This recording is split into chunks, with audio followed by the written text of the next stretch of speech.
এতদিন পর তোমাদের সাথে আবার একটা ভিডিও শেয়ার করতে চলে এলাম।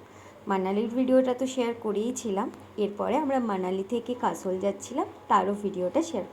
এই যে পাহাড়ের রাস্তা, আঁকাবাঁকা রাস্তা দিয়ে যেতে যেতে সুন্দর সুন্দর দৃশ্য দেখা, সত্যি পাহাড় আমাকে সবসময় টানে। এখন আমি সবসময় কোথাও ঘুরতে যাওয়ার ইচ্ছে হলে পাহাড়েই যাই। আর আমার আগেই মাথায় আসে একটু পাহাড় ঘুরে আসি। আর তারপরে রাস্তা দিয়ে যাওয়ার পর আমাদের একটা সাইট সিন ছিল, এই মন্দিরটায় আমরা কিছুক্ষণ দর্শন করে চলে এসেছি, কারণ অনেকটাই দেরি হয়ে গেছিলো আমাদের কাসোল ঢুকতে ঢুকতে। দেখতেই পাচ্ছ প্রায় সন্ধে হয়ে গেছে। চেষ্টা করেছিলাম একটু দিনে দিনে ঢোকার, কিন্তু হয়নি।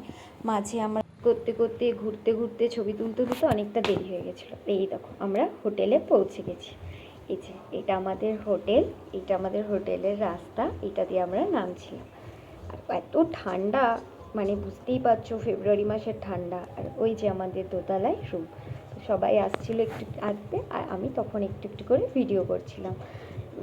আগে থেকে যদি জানতাম যে ভিডিওগুলো তোমাদের সাথেও শেয়ার করব বা আমার ফোনে থেকে স্মৃতি হয়ে থাকবে, তাহলে আর একটু বেশি ভিডিওই করতাম। আমরা এত ঠান্ডায় ফোন বের করা সত্যিই খুব চাপের।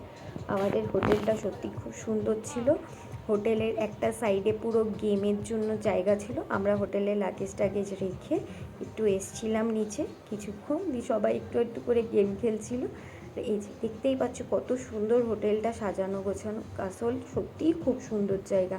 আমি আবার যদি কোনো দিন সুযোগ হয়, আমি কাসোলে গিয়ে অন্তত 2 দিন থাকবো। কাসোল একদিনে থেকে ঘুরে আসাটা খুব চাপের। তারপরে আমরা সবাই মিলে একটু মার্কেট ঘুরতে গেছিলাম, তাই একটু বেরিয়েছিলাম। এই যে তারপরে গিয়ে একটা দোকানে আমরা একটু ম্যাগি খেয়েছিলাম। মানে আমাদের মনে হলো যে হোটেলের খাবার থেকে এনাদের হাতে তৈরি ম্যাগিটা বেশি ভালো হবে, তাই ম্যাগি ট্যাগি খেয়ে আমরা আবার রুমে চলে এসেছিলাম। আর আমাদের রুমের বাইরে ছিল এরকম কটেজ, ছোট ছোট টেন্টের মতো। তো যারা চায় তারাই কটেজেও থাকতে পারে। আমাদের রুমই ছিল, এই যে ওই কটেজগুলোর রুম এই রকম। আর এত ঠান্ডায় তো সব জায়গায় রুম হিটার থাকে, তো ওই ওখানেও ছিল। আর তারপরে এসে একটু চিকেন রান্না হচ্ছিল। যতই হোক সাথে তো রাঁধুনি গেছে, একটু রাঁধুনিকে দিয়ে রান্না করে না খেলে হয়। সমস্তটাই আমাদের হোটেল থেকে প্রোভাইড ছিল, তাও আমরা একটু চিকেন রান্না করেছিলাম আর চা। আর বাকি যা জিনিসপত্র নিয়ে গেছিলাম রান্না করে খাবো বলে, সেগুলো আর হয়নি। ম্যাগি ট্যাগি যেমন নিয়ে গেছিলাম সেরকমভাবেই বাড়িতে ফেরত এসেছি। এই চিকেন রান্না করতে সত্যি মানে ঘাম ছুটে যাচ্ছিলো, মনে হচ্ছিলোই না। আর এত ছোট গ্যাসে কি আর এতটুকুনে চিকেন হয়? তারপরে চিকেন টিকেন রান্না করে আমরা আবার একটু ঘুরতে বেরিয়েছিলাম। আর এই যে আমি এরকম কেন নাচ করছিলাম জানি না, ওই যে বাইরে দিকে গান বাজছিল সেই জন্যই। আমাদের রুমের বাইরে ছিল একটা ছোট্ট ডিজের ওখানে একটা ক্লাবের মতো ছিল, ওখানে সবাই মোটামুটি এসে এনজয় করছিল। আর এই দেখো সকালবেলা ঘুম থেকে উঠে পর্দা সরিয়ে সুন্দর লাগছিল যে আমি ছুট্টে ব্যালকনিতে এসে একটু ভিডিও করছিলাম। আর ওই যে দূরের পাহাড়টা দেখতে পাচ্ছ, যেটা বরফের চাদরে পুরো মুড়ে গেছে। ওই উঁচুতে একটু স্নোফল হয়েছিল, রাতেও নাকি হয়েছিল, আমরা ঘুমিয়ে গেছিলাম তাই বুঝতে পারি।